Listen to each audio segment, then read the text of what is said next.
Seigneur, il a été béni ce que le Seigneur a fait dans le passé, puis il nous bénit ce qu'on fait maintenant et dans le futur. Amen. Amen. Alléluia.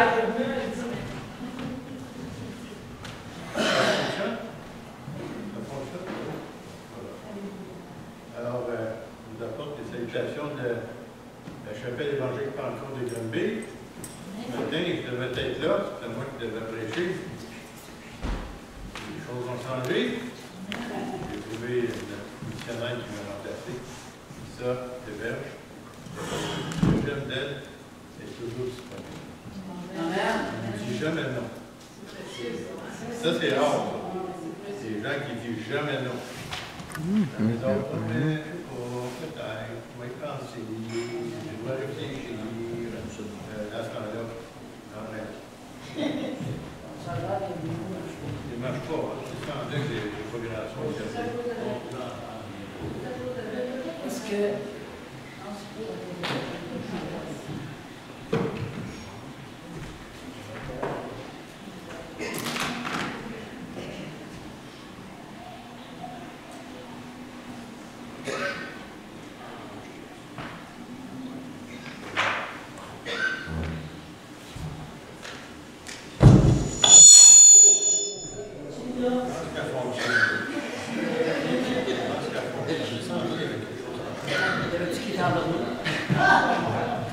Bon, ce matin, j'avais à cœur de vous parler d'un sujet qu'on a parlé, ou d'abord on va parler, en tout cas, moi je n'ai jamais entendu parler. J'ai entendu des multitudes de prédications, jamais j'ai entendu celle-là. Alors, je ne sais pas si vous allez l'apprécier, mais c'est quelque chose que chaque chrétien, chaque église devrait apprendre. Parce que, voyez-vous, on lit la parole de Dieu, mais c'est un petit peu comme, comment je dirais ça, c'est un peu comme quand tu vas au restaurant, puis c'est un buffet, vous savez. On prend ce qu'on veut, puis on laisse ce qu'on ne veut pas. Tu sais? Puis il y en a qui prennent la Bible, puis surtout il y en a qui aiment beaucoup la Bible dans les psaumes. Puis après ça, Seigneur, veux-tu me parler, puis il ouvre le bar, tu sais, puis comme ça. Ça peut marcher à l'occasion. Mais c'est pas comme ça que vous allez connaître la volonté de Dieu, puis ce que Dieu veut, des choses qu'il veut vous dire. Alors, qu'est-ce qui arrive, c'est que, vous savez, chacun d'entre nous, on a déjà été enfant, on se souvient de nos parents, comment que des fois ils nous ont réprimandés, il y en a qui disent chicanés, mais moi j'ai autant dire réprimandés, parce qu'on ne faisait pas des choses convenables, ou qu'on ne les faisait pas comme on aurait dû les faire, ainsi de suite. Ils nous corrigeaient, parce qu'ils nous aimaient, et essayaient de nous préparer pour l'avenir. Alors, la parole de Dieu, c'est la même chose. Là, ce qu'on a dit, tout à l'heure, on a entendu les langues avec interprétation.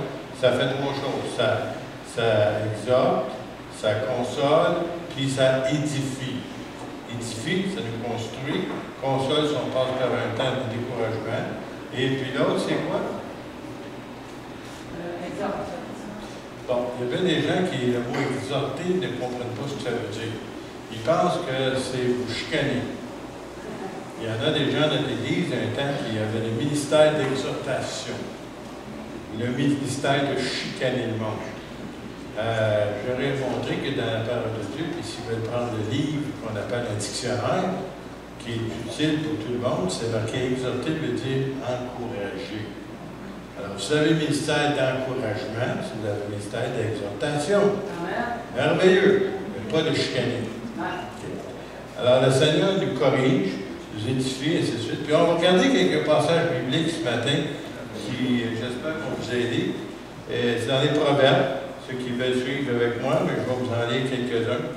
C'est le premier chapitre, et au verset 23, je pense que c'est celui-là que je vais regarder pour être bien certain.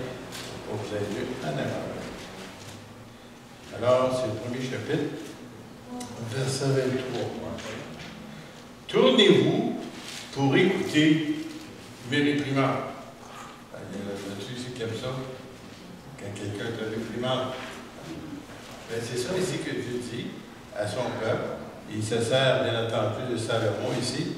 Il dit, tournez-vous pour écouter mes réprimandes. Alors, il y a des gens qui avaient reçu des réprimandes dans le passé, que ce soit de Dieu ou de d'autres, et puis on les a entendus ou écoutés, mais on n'a rien fait avec.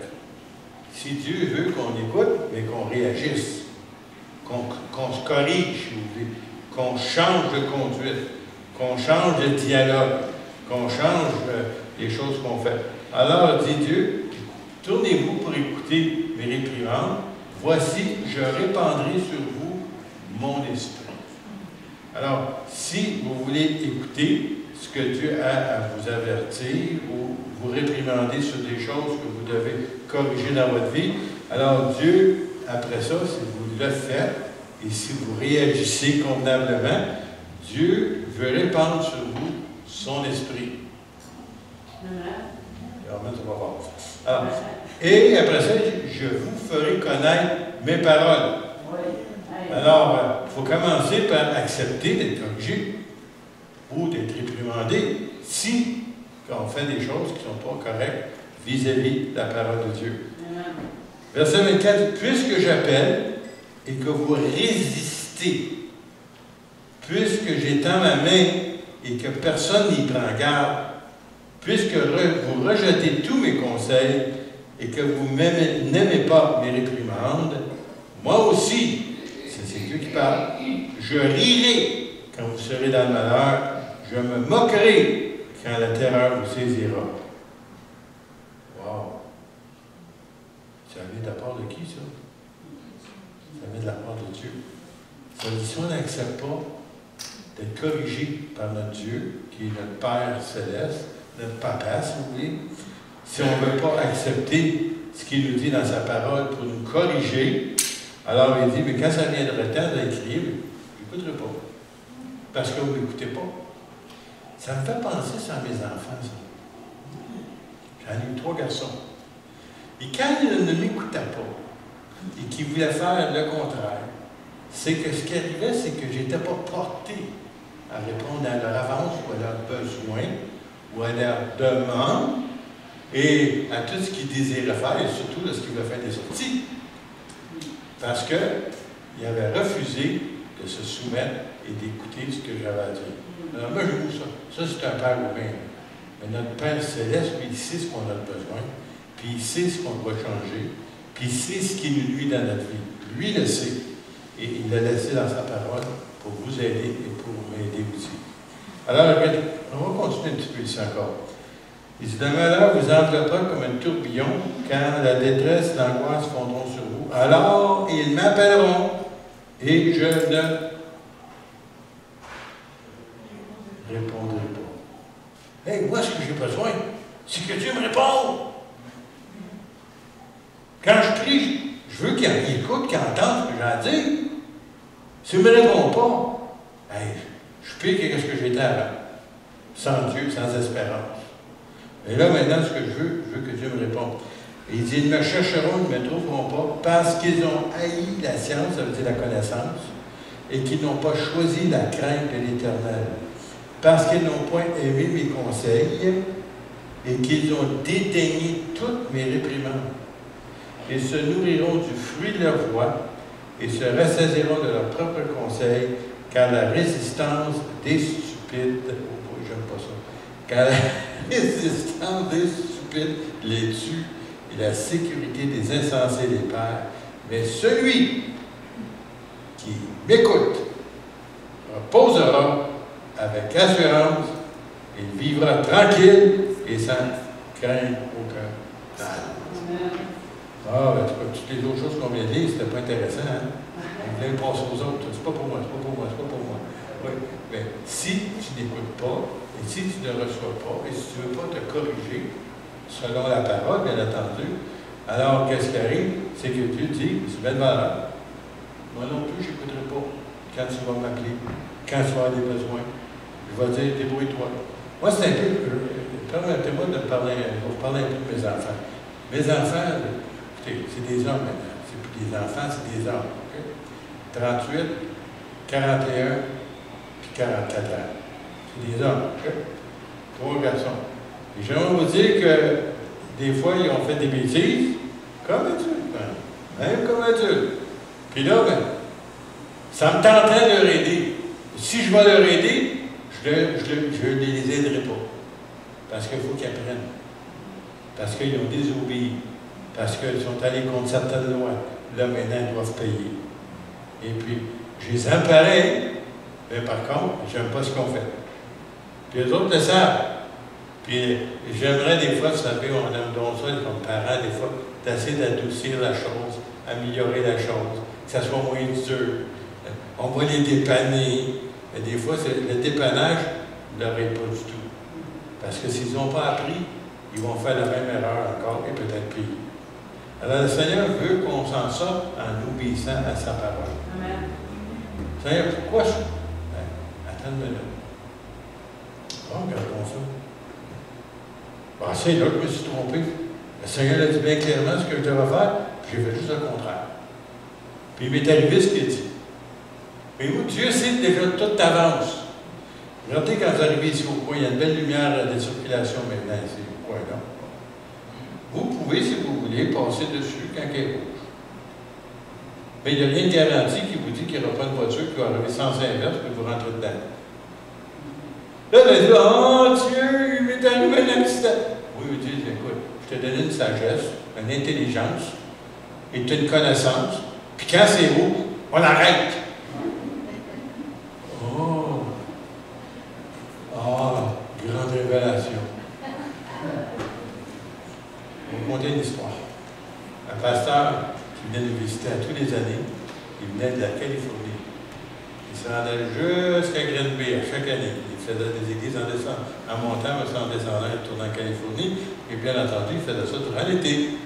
Alors, il arrive chez nous, puis à un moment donné, il dit, j'ai eu tellement de contraventions depuis quelques années, j'ai battu tellement de points sur mon permis de conduire. Il dit, là, maintenant, il dit, s'il m'en reste un ou deux, si je le perds, je ne pourrai plus conduire. Puis là, il commence à se lamenter, puis à prier, puis à se lamenter devant Dieu. Puis Seigneur, qu'est-ce qu'elle va faire? Je ne pourrai plus faire le ministère, je ne pourrai plus voyager, je ne pourrai pas faire ci, puis tout ça. Écoutez, c'était pas un jeune homme, là. C'était un monsieur là, de 70 ans à peu près. Okay? Puis, à un moment donné, il dit, le Seigneur me donne une grande révélation spirituelle. Puis il a donné ça en anglais parce que c'est un anglophone. Slow down. Ralenti. Et depuis ce temps-là, j'ai plus de pied, plus de contravention. Grande révélation de la part de Dieu. Ben, je l'aurais pas dit sans qu'il est de Dieu, là, mais en tout cas. C'est ça, notre problème. Il y a des choses que c'est tellement simple, ben on le fait pareil. Puis finalement, mais on paye la note. Puis on a tendance à se plaindre à Dieu. Mais Dieu te donne de belles révélations, tu as juste obéi. Et des réprimandes, c'est ça que ça fait. C'est là pour nous corriger, pour nous aider. Dieu ne fait pas ça pour te punir, il fait ça pour t'aider. Pour que tu ailles plus loin. Regardez bien ça, on lit d'autres proverbes. Ceux qui ne savent pas, on a le livre des proverbes, ce livre presque de la sagesse. Si tu mets ça en pratique, ça va t'éviter une foule de problèmes. Proverbe 5, verset 12. Et que dis-tu? Comment donc ai-je pu haïr la correction? Et comment mon cœur a-t-il dédaigné la réprimande? Comment ai-je pu ne pas écouter la voix de mes maîtres? Ne pas prêter l'oreille à ceux qui m'instruisaient. Peu s'en est fallu que je n'ai éprouvé tous les malheurs au milieu du peuple et de l'Assemblée. Alors, je me souviens, à un moment donné, je parlais de cela à notre église, qu'il y avait un jeune évangéliste, peut-être jeune, non, un évangéliste. Je ne dirais pas jeune, il n'était pas si jeune que ça, en tout cas, il avait une trentaine d'années, le monsieur. Et puis, il était arrivé ce matin-là, puis il avait décidé qu'il venait à notre Assemblée. Et je parlais là-dessus, puis écoutez, c'était pas pour lui que je parlais, moi, je parlais pour l'Assemblée. Il vient, en sortant après la réunion, il dit, il fallait que je sois ici ce matin. Pourquoi? Il dit, le message était pour moi. Un évangéliste. Pourtant, il connaît sa Bible. Mais il savait qu'il y avait besoin de réprimandes de la part du Seigneur, puis qu'il était temps qu'il écoute. Et souvent, c'est la même chose pour nous autres. Le Seigneur veut nous aider, mais il faut accepter la réprimande n'est pas pour notre malheur, c'est pour notre bien. Alors, il dit ici, là, comment ai-je pu? Hein? Proverbe 10 aussi dit ceci, celui qui se souvient de la correction prend le chemin de la vie. Si tu t'en souviens, si tu te répètes la même gaffe. Tu n'as rien compris. Et puis, il y en a des gens que, je me souviens, un de mes fils avait des problèmes à un moment donné, puis il y avait ses amis qui, eux autres aussi faisaient ces mêmes bêtises-là. Mais lui, il avait écouté quelque chose, il avait eu une bonne réprimande. Et puis, finalement, quand il en est sorti de cette réprimande-là, cette correction-là, il est arrivé, il dit, je comprends pas, je les comprends pas, ils comprennent pas. Parce qu'ils faisaient toutes les mêmes bêtises, puis il écoutait, là, c'est la justice qu'ils atteignaient. Il dit, comment ça fait-il qu'ils ne comprennent pas? Puis lui, il a compris. Puis il y a eu des gens qui ont essayé de les tuer aussi dans des problèmes encore. Il a dit, non, non, non, non, non, non, non. J'ai appris ma leçon. Il y a en d'autres mots, j'ai compris la réprimande, j'ai accepté la correction, puis je me corrige. Mais si tu ne te corriges pas, tu n'as rien compris. Alors ici, mais celui qui oublie la réprimande s'égare. Tu sais, il faut te souvenir, mais non, il ne faut pas que tu oublies ce que Dieu t'a corrigé, si tu as pour ton bien. Alors, commence pas, retourne pas à cet endroit-là. Il y avait un monsieur dans notre assemblée, il était un temps, lui, son problème, c'était la bouteille. Et puis, c'était un homme qui aimait le Seigneur, mais il avait ce problème-là. Et puis, à un moment donné, il a décidé de prendre des grands moyens pour s'éviter les tentations. Les tentations, c'était de passer devant un bar, devant une taverne, un lieu de boisson, le début de boisson. Puis là, à un moment donné, il a décidé, je vais faire un grand détour dans la ville pour passer là. Pourquoi est-ce qu'il a fait ça? Il comprenait qu'il n'était pas capable. S'il passait devant, il rentrait dans le stationnement. Et s'il faisait un grand détour, ça évitait. Mais il y en a des gens qui essaient de voir jusqu'à quel point je suis capable de résister. Oh, ben c'était trop fort. Ah oui, tu t'es collé pour le nez à côté de ta bouteille. Tu sais, il ne faut pas faire exprès. C'est pas comme quelqu'un qui arrive sur le bord du précipice. Puis tu sais, là, ça descend, là, des centaines de pieds. Comment loin je peux aller sans tomber? Comment loin je peux aller? D'un coup, tu tombes. Oh Seigneur, tu peux laisser tomber. Ben oui, c'est pas le Seigneur de laisser tomber, c'est toi qui n'étais pas intelligent. Ça va, c'est dangereux. Et on est comme ça. Ça, c'est l'être humain, ça. Normal. Le Seigneur te dit de ne pas tenter Dieu. Tu tentes Dieu.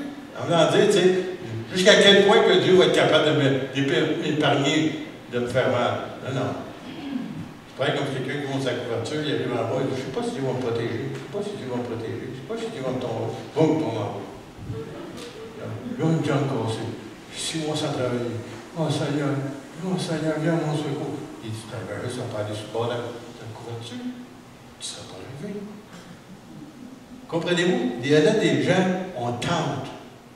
Tu sais, le diable a essayé de tenter Jésus. Souvenez-vous comment? Si tu es le Fils de Dieu, le bon Dieu sur haut du temple, jette-toi en bas. Les anges vont venir. Oh ouais, c'est ça. On va faire un show. Non, non. Tu ne tenteras pas le Seigneur ton Dieu. Alors, Dieu ne veut pas que vous tentiez de cette façon-là. Dieu veut que vous obéissiez au lieu d'attendre réellement que quelque chose de malheur vous arrive. Proverbe 12. Puis là, on est là pour pointer le doigt à Dieu. Non, non, c'est toi qui as fait la bêtise, c'est pas lui. Puis malgré ça, dans son amour, dans sa compassion, il vient t'épargner encore. Tu ne mérites pas, mais il vient encore. Je me souviens une fois d'un accident que j'ai eu à Lac-Mégantic. J'ai été assuré pour les autres. Là, ce coup-là, j'avais la tête ailleurs, j'ai coupé le chemin, le tout m'a frappé. C'est sa faute dessus. À moi de garder les jeunes avant, je n'aurais pas coupé le chemin au monsieur qui arrivait. Pas d'assurance. Qu'est-ce que je vais faire? J'ai besoin de mon auto pour faire des ministères. Je faisais 35 000 par année dans ce temps-là. Qu'est-ce que je vais faire pour l'auto? Le Seigneur m'a dépanné. Il n'a pas seulement dépanné, il a fait un miracle. Je n'avais pas d'argent pour réparer l'auto. Quelqu'un m'a prêté l'argent. Quelques temps après, il dit, Seigneur, il a parlé, puis il a dit que j'en avais besoin plus de cet argent-là que lui, puis il me l'a donné. Je ne méritais pas. C'était en moi de regarder en avant de changer de voie. Il m'a dépanné. Je n'ai pas fait exprès. Je n'ai pas voulu tenter Dieu, mais il m'a venu me dépanner pareil. Et je l'ai tourné sur la route. Proverbe, hein? Regardez bien ça, 22 maintenant. Vous avez surpris comment de fois vous avez rencontré ça dans les proverbes. Celui qui aime la correction. Je ne veux pas en mettre. Alors, celui qui aime la correction, mais il ajoute, aime la science ou aime la connaissance. Parce que, dites-vous bien une chose, même les savants, même les scientifiques, lorsqu'ils ont fait des choses, j'aimerais vous dire, ils ont fait bien des erreurs avant de finalement réussir quelque chose. Alors, celui qui aime la correction aime la science, c'est celui qui est la réprimande des stupides. Ils ne vont pas les meilleurs. Ils ne lèvent pas les mains, c'est parti là, hein? Celui qui est la réprimande des stupides. Pour moi qui dit, dans votre Bible. Proverbe 13, verset 18. La pauvreté et la honte sont le partage de celui qui rejette la correction. Honnêtement, là, j'aime autant pas être pauvre, j'aime pas être rempli de honte, parce que je rejette la correction. Mais, celui qui a égard à la réprimande est honoré. C'est pas parce que vous êtes chrétien que vous ne faites pas des erreurs. Vous allez en faire. J'en fais, puis j'en ferai encore. J'aimerais vous dire qu'on doit apprendre de nos erreurs. Amen. J'ai appris avant de changer de voie, de regarder en avant. Où j'ai appris ça? Quand ça a cogné.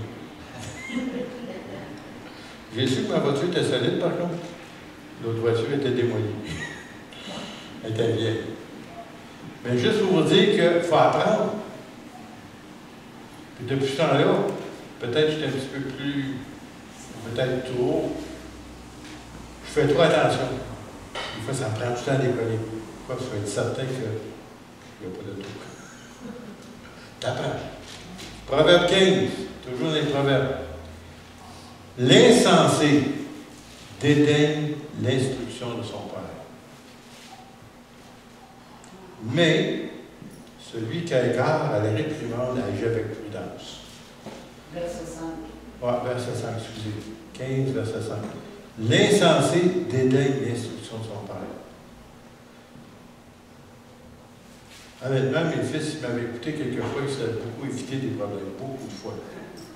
Mais ils ont dédaigné l'instruction.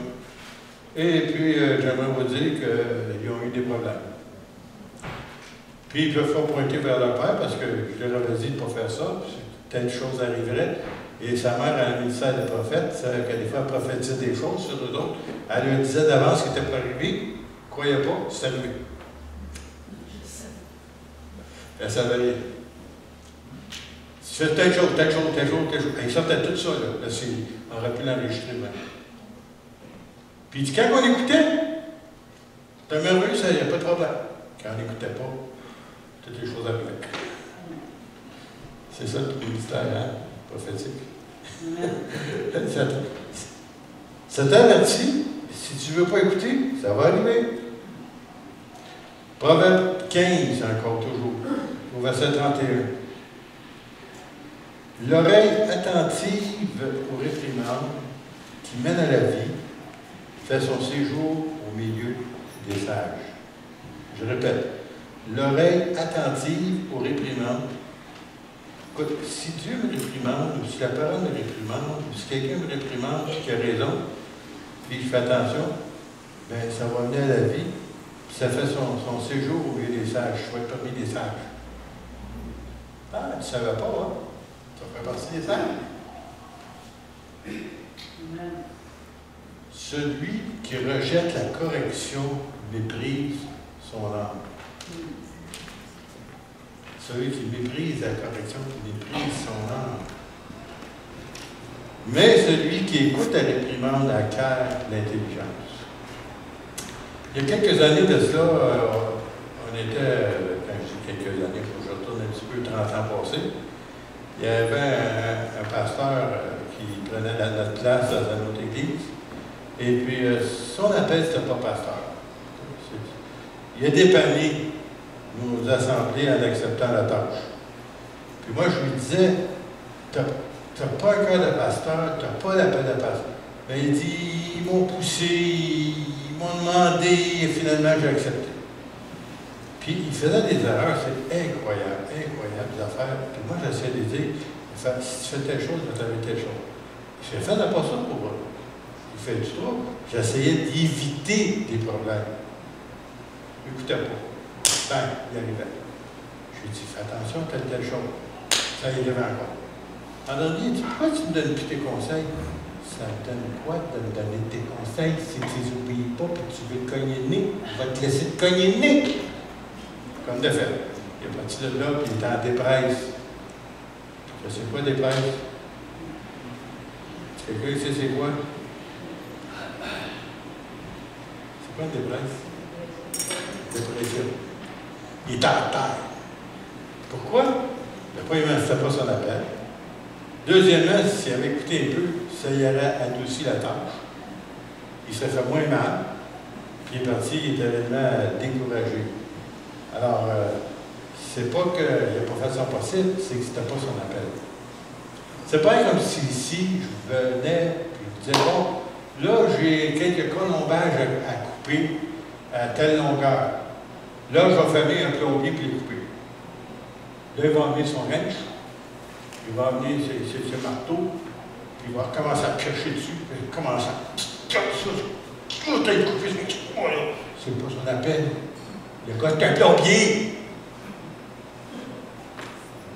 Amenez quelqu'un qui est menuisier, il va amener celle-ci, ça n'égouine, puis tout ce que vous voulez, puis tu arrêtes, ça va attendre, ça va couper bien droit. Non, il ne va pas se faire ça, moi. Là. Si vous voulez quelque chose qui est croche, appelez-moi. Je suis très bon dans la menuiserie. 0. Non, je suis honnête, la femme était là. Je mesure mon soude. Telle longueur. Parfait. Je prends mon soude droit, je mesure telle longueur. J'écoute et tout. Non, je sais, c'est pas moi, là. Je ne suis pas un menuisier. Alors, j'appelle quelqu'un qui s'y connaît. Laissez Marc, celui qui me fait détester. Viens me couper du bois. Je prends des gens qui s'y connaissent. La même chose au ministère.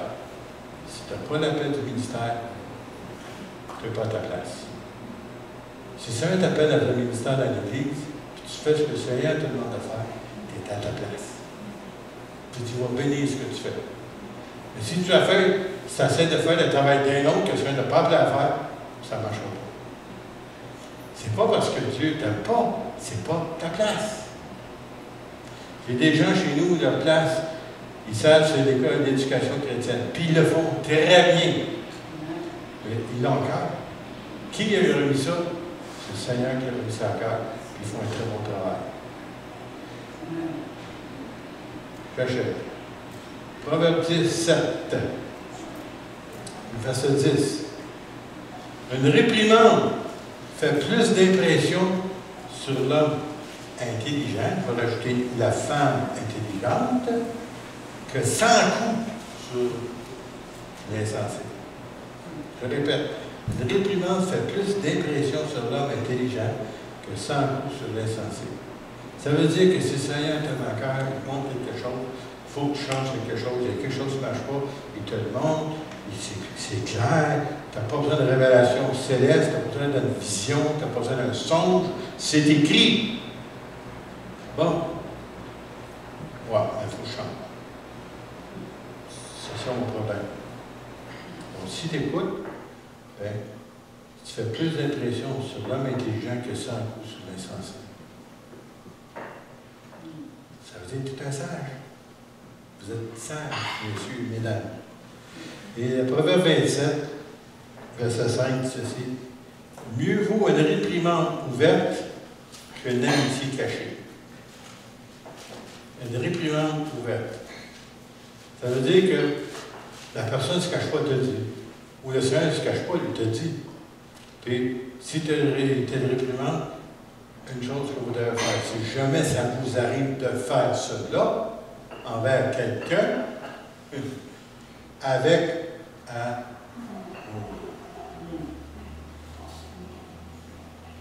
un je te dis, c'est pas ça, c'est pas ça. Tu le dis avec amour, parce que tu aimes la personne, tu aimes tes frères et tes sœurs, puis tu veux leur aider. Tu ne viens pas pour leur rentrer dedans et leur faire du tort. Tu leur dis la vérité dans la charité, qui veut dire dans l'amour de Dieu. Amen. La charité, le monde pense qu'ils donnent de l'argent pauvre. Non, c'est pas ça. La charité, c'est l'amour de Dieu. Puis quand tu le fais avec amour, les gens vont le prendre, que si tu arrives, tu le rentres dedans. Hey, vous m'avez, je t'ai envoyé pour que vous demandez. Non, écoute. Pas tant d'autres directions. C'est pas ton appel. Mieux vaut une réprimande ouverte qu'une amitié cachée.